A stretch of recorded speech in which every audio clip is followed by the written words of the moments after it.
చదవాలి. You need to read your word. పెద్ద ఆయన ఉండేవారు చేబ్రోలు వెంకయ్య గారు అని, చెన్నంకయ్య గారు అనేవారు కదా. ఆయనలో ఉన్న గొప్ప సంగతులు చాలా ఉన్నాయి. కానీ ఒక గొప్ప సంగతి ఏంటంటే చాలా సార్లు మందిరానికి వచ్చేవారు కాదు, కానీ బైబిల్ చదువుతూ ఉండేవాడు. మనం ఎప్పుడన్నా మన చిన్నపిల్లలుగా ఆడుకుంటా వెళ్తే వాక్యాన్ని చదువుతూ ఉండేవాడు. గొప్ప సంగతి కదా.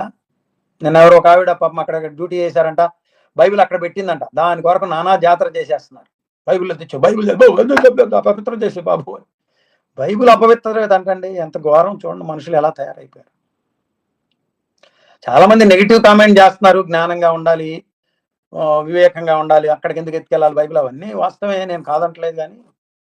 కానీ ఆవిడకి కూడా ఒక రోజు ఉంది.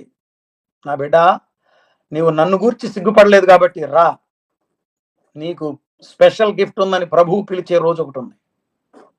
అప్పుడు తెలుస్తుంది ఆవిడ యొక్క విలువేంటో.